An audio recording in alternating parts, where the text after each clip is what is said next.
Hello and welcome to another edition of the Ask Dr. Pickel show, where we try to find answers for people who have chronic conditions, chronic health problems. And today, kind of an interesting topic that some patients had asked me about and said, hey, can you talk about this? And morning fatigue. And is this an adrenal gland issue? And so really, the bigger thing here is morning fatigue.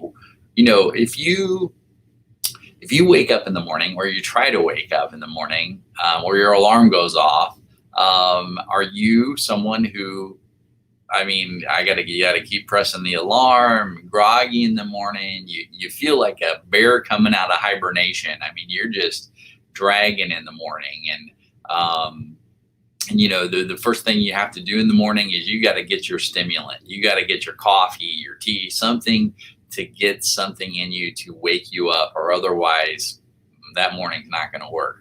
So if you're one of those people, then we may have some answers for you here. We may have some information that can help to this mystery, let's call it, of feeling this way in the morning, because it really shouldn't be that way. You know, a lot of people think that that's normal, that, hey, everybody's groggy in the morning, everybody's tired in the morning.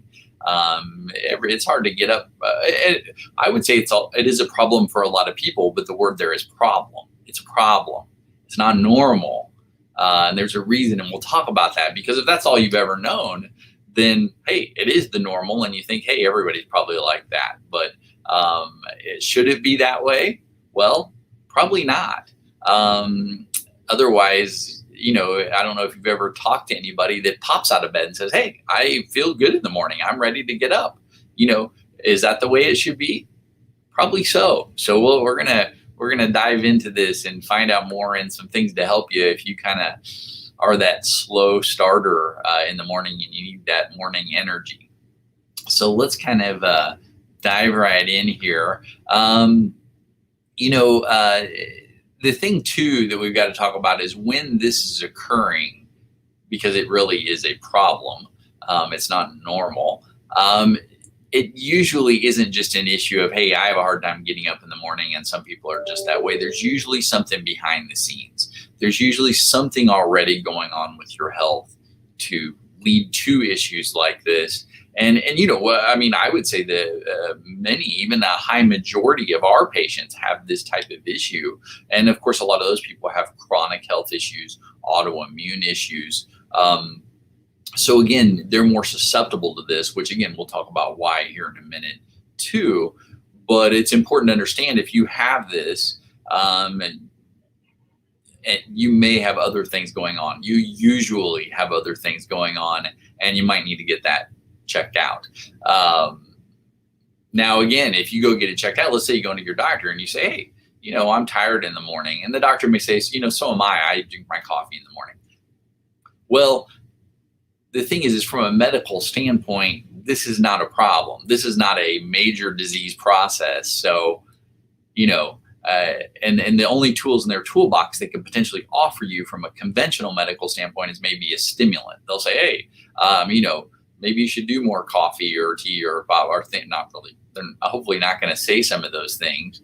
And maybe if it's bad enough, they might even give you a stimulant type medication to take in the morning to help you try to wake up, which again, doesn't solve the cause of any problem. And the thing is what we've got to do is look at this from a holistic standpoint, meaning we got to look at the whole body. We can't just say, oh, you're having a hard time waking up in the morning. Yeah, that's just a separate issue. No. How is that connected to everything else in your body? And that's the way we look at things. We take a step back and say, wait a second. If we look at everything that's going on in your body, what's your physiology doing? What's your blood work look like? What do all these components look like? Do you have gut issues? Do you have thyroid issues? Do you have gallbladder issues? Do you have a leg or foot that hurts? How does all that relate into this? Is it connected?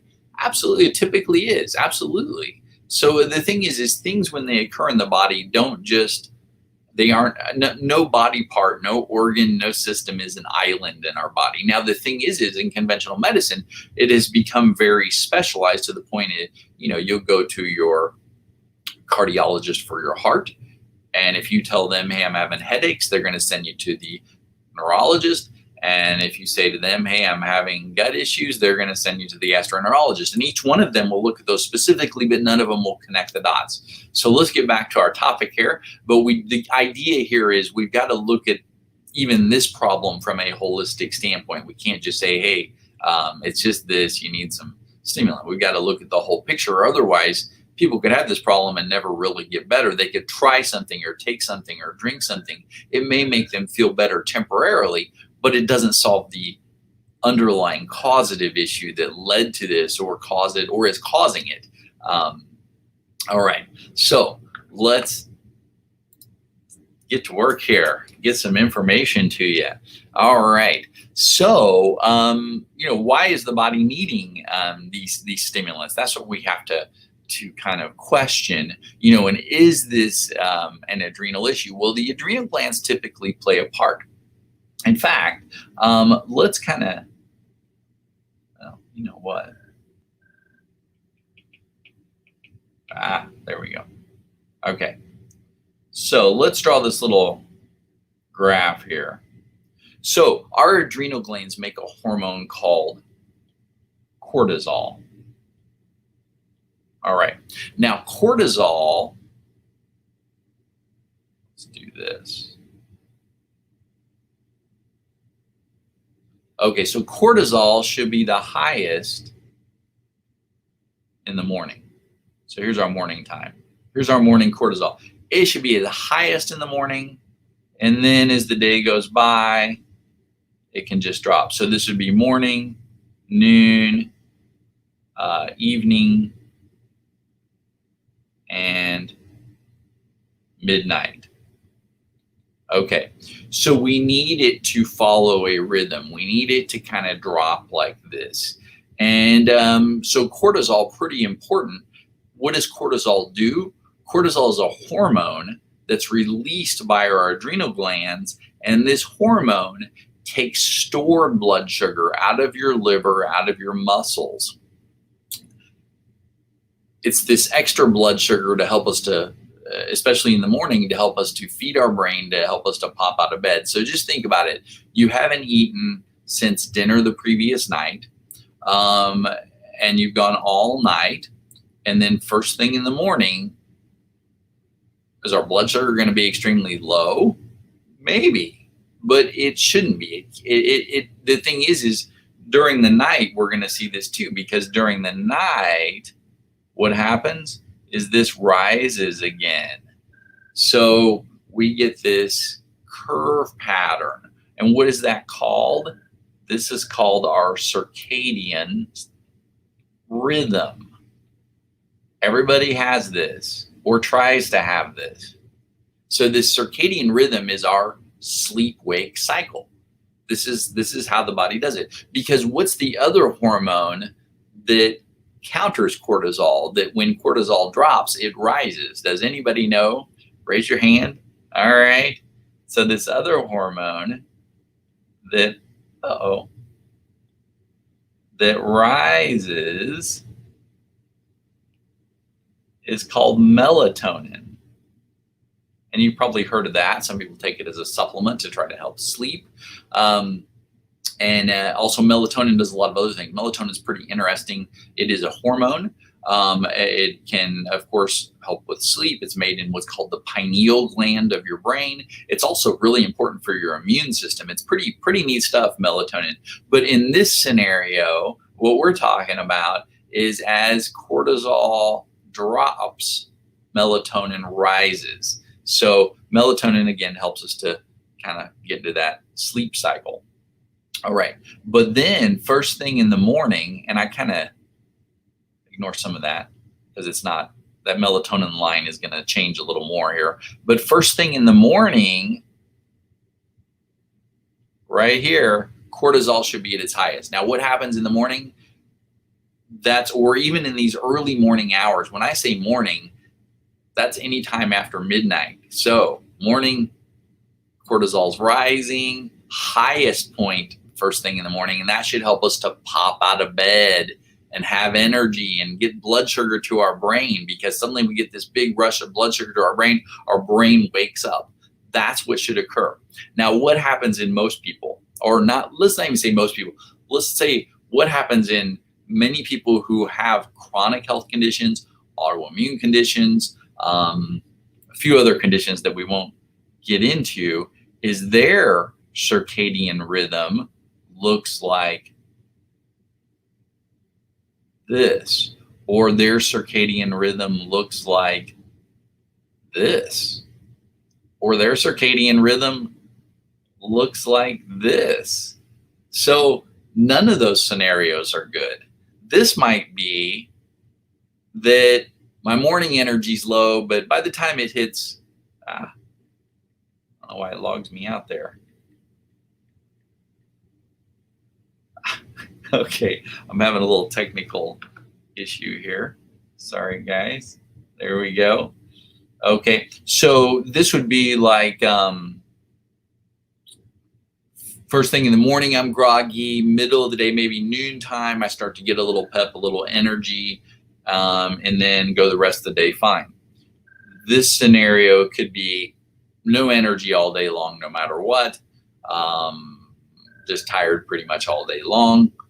And then this scenario can be, I'm tired in the morning, tired in noontime, but you know, once it hits afternoon, evening, especially towards bedtime, that's when I feel wide awake. That's when I have the most energy. So any of these scenarios can occur. In fact, other scenarios than that can occur if this rhythm is not correct. And this rhythm can be affected by a lot of different things, especially inflammation or things going on in the body, which we're going to, again, talk about more in a moment here. But this is our circadian rhythm. Cortisol is, again, released by the adrenal glands. We need this hormone. So then let's change that. So that should be, like we said, the highest in the morning. Now, the thing is what controls this? Because let's say you just have an adrenal issue. Your adrenal glands live right on top of your kidneys. They do quite a few different jobs, but we're mainly talking about cortisol that they make.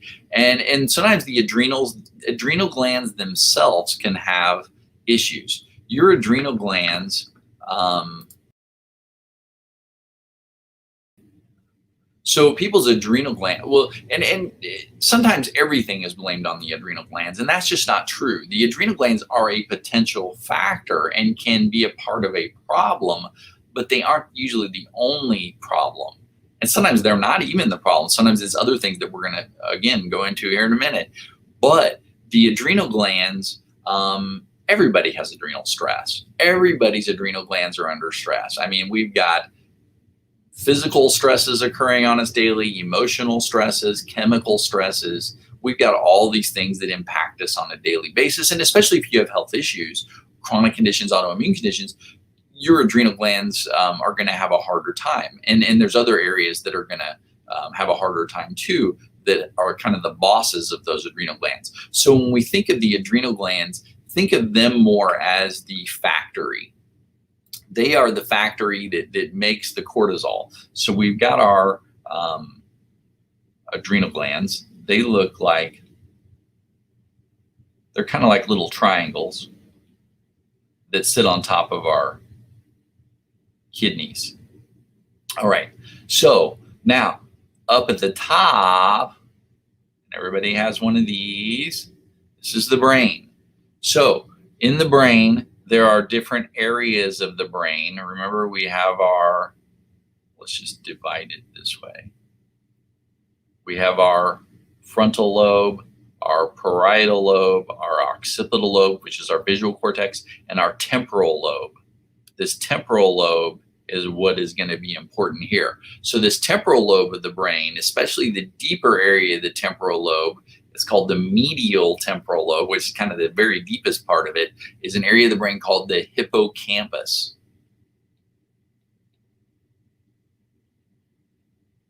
That's one thing we're going to talk about. Now, also living In here is going to be another area of the brain called the hypothalamus and its buddy, the pituitary gland. Okay, everybody has these too. So what do these do exactly, and how does this fit into the picture? So this hippocampus, we're having technical issues today. Yikes. Okay. This hippocampus is the area in the brain that is also involved with memory. In fact, in the condition Alzheimer's, where's the first area affected in the brain in most cases? The hippocampus, this deep area of the temporal lobe of the brain, lives in here. So this hippocampus controls the rhythm, that circadian rhythm, that, remember, we got that curve, high in the morning, low at night, that circadian rhythm. That rhythm is controlled by the hippocampus. Now, the amount of cortisol released by your adrenal glands is controlled by the hypothalamus. So, what happens is this hypothalamus and pituitary gland directly talk with the adrenal glands. And this is called, in the research, the HPA axis. Okay, the HPA axis, hypothalamus, pituitary, adrenal axis. Axis meaning they all kind of work together. They're all supposed to be synced up. It's a communication loop, a feedback loop. So very important. So the adrenals are the factory. They're just doing what they're told. They're not always the problem. They're just, saying, hey, the hypothalamus said make more, make more. Hypothalamus said to slow it down, make less. The pituitary gland also kind of just does it. It releases the actual hormone that stimulates the adrenal glands, which is called adrenal corticotropic hormone. You don't need to know that. But and then the hippocampus kind of sets off to the side there and says, hey, release more in the morning, less in the evening, keep that rhythm going good. And again, all of this should sync up and be this perfect process that just kind of keeps going day after day. And if it's going well, blood sugar gets released first thing in the morning. You pop out of bed, you have energy, everything's fantastic in the world. But if it's not working right, then, hey, groggy in the morning and you need that stimulant. Now that stimulant will actually make you worse in the long run. It has negative effects on all of this too. But definitely. So then we've got to say, well, what can we do, number one, to look at this, and what can we do to change it? So if we find out that your cortisol is low all day long, if you're flatlining on cortisol, that could be more of an adrenal issue. That would be more like, hey, I'm not only groggy in the morning, but all day long, no energy, even towards bedtime. And in fact, you may even be waking up during sleep because you're not getting the correct rhythm, your cortisol, melatonin rhythm, and your blood sugar is going to be messed up while you sleep, and you can't get blood sugar to your brain as well. So that may be that the factory is not even producing well at all. So that would be more just an adrenal issue. Okay, now, if it's more like, hey, I'm tired in the morning, kind of what we were talking about, but as the day goes by, my energy comes up. I just need that morning 2 cups of coffee, 3 cups, 4 cups pot of coffee to get going. This would potentially be more of a hippocampus issue, a rhythm issue, as we said.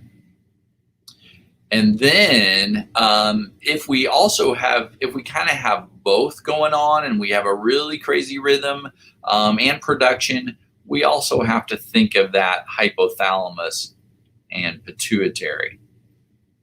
So again, any of these could factor in, and we've got to kind of look at all of them. Now, when we look at the hypothalamus and pituitary, if they're malfunctioning here, they're usually malfunctioning with something else. Meaning, like if I've got an adrenal issue and the hypothalamus and pituitary aren't working, then usually we're going to see other hormones like your thyroid hormone, your TSH number is messed up, or your female hormones, your FSH or LH numbers are messed up. So we'll usually see other issues. So this one's probably less common potentially.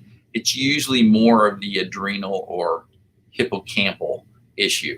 So the rhythm or the adrenals just having problems. So what can we do to kind of help this? Because, if you go into your conventional doctor with these types of issues, the thing is there's no drug or surgery for this.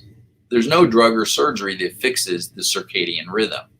And if I'll get on my soapbox here. If a pharmaceutical company can't make money off of it, you're not going to hear anything about it. You're never going to hear about your circadian rhythm, your cortisol factor, all these factors from your other doctors, because medications don't deal with it. So again, it's just not going to happen. There's so many things that occur that we don't hear about, that we don't know about, and it's because they don't tie into pharmaceuticals, or they don't tie into surgeries. But the thing is they're very common problems that we have to address. So if it's an adrenal issue, then one thing we can do is, of course, yes, we can use supplements. There's different adrenal supplements, and the thing is some people need different ones.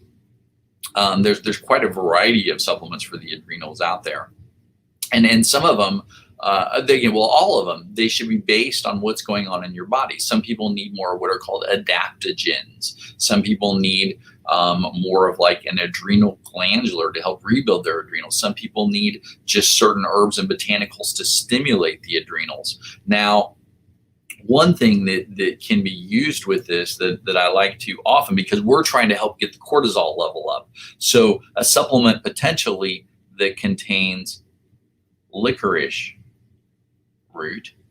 So licorice root in the research increases the half-life of cortisol, meaning it makes it last longer. So if your adrenal gland, the thing is when your body makes cortisol, it only lasts in your bloodstream so long, and then it's gone. It just disappears because it gets used up. So if you're only making a small amount, but you can make that small amount last longer, yeah, hey, good deal for you. So this can be a helpful thing. And a lot of times if we use this, I actually like a liposomal transdermal form. There's other forms of this, but that usually goes straight in and you can get it in quick, and to do that in a timely way. Because when would you want to stimulate that cortisol? You wouldn't want to do it at bedtime. You may not even want to do it in the middle of the day. Probably would want to just do it in the morning, and you'd want it to get into your system quickly. And that can occur better with a cream than it can with a pill. Also potentially a sublingual form, but I don't even know if they have a sublingual form. So this is a potential, but there are other ways. And again, when I talk about supplements and things like this, everybody's so different. If you have these types of issues, you may need to get checked. This is what we do. We look to find out, what do you need? What do you not need? Because some people may actually have a problem with this herb or botanical because of the skew of their immune system or other factors. So don't go out and just start taking these supplements. Find out what does your system need? But this is kind of in general. Now, if it's a hippocampus issue, if it's that rhythm issue, there's a few things we need to do to reset that. One of those is the hippocampus. Well, in fact, let's kind of go back on the hippocampus for just a second. Let's see.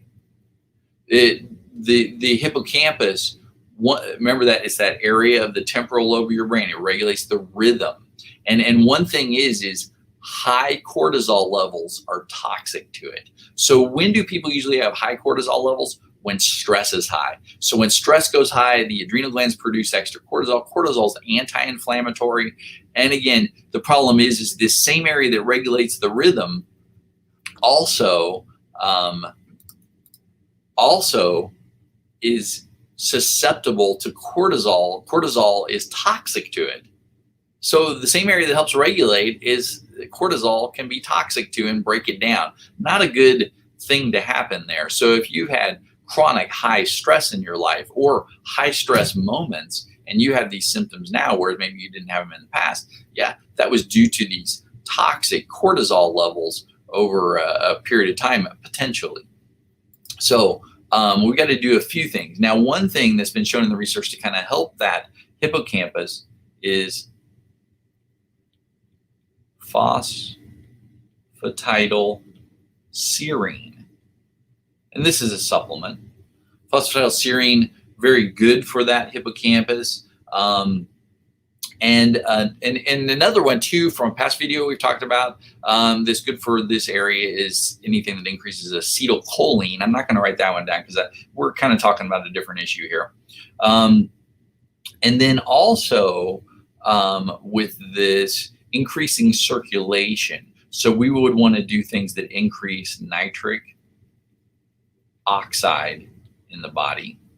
Nitric oxide is something that our body normally has, but many people are low in it or have genetic issues where they don't manufacture it correctly, or chronic inflammation, which burns through it quickly. Nitric oxide helps to dilate blood vessels, getting more circulation to these areas of the brain. So there's different ways to get this in, different supplements that can increase nitric oxide. I won't get into that. That's something you can kind of look up as far as different supplements for that. And then another thing that can really, really take this to the next level is high intensity interval training. High intensity interval training, okay. What the heck? Now, the thing is this has to be done correctly. There's been a lot of research on this. So this high intensity interval training, what this means is, and when you have to do this, is going to be first thing in the morning. And this can really change a lot. So first thing you would do in the morning, you would get out of bed, use your licorice root, get that cortisol up, maybe take some of your nitric oxide, which I think there's even a liquid form of that you can take to get into your system quickly. I think the one we use sometimes is called nitric balance, or there's a few different ones. There's even a chewable that we use that is really good and gets into your system quick. That's what you want, because first thing in the morning, you want these things coming in quick. And then you're going to jump into your high intensity interval training. It's like, I'm going to exercise as soon as I jump out of bed and I'm groggy. Okay, so what this is going to do is this is going to reset your circadian rhythm. Now, there's a thing that you got to do with this. You have to do this exercise within the first 10 minutes of waking up. So you wake up, your brain's going to say, no, I'm not going to do that exercise this morning. Sleep in, get an extra few minutes here. Forget about what Dr. Pickel said. No, ignore that voice. Ignore that voice that tells you not to get out of bed. You know, the thing is at first you have to kind of drive yourself. You got to have a little motivation. So this motivation rises, you get out of bed, and the motivation becomes better and better as time goes by. But so within the first 10 minutes of you waking up, this has to occur. You've got to get up and then you've got to start to exercise. Now, this exercise, what type of exercise?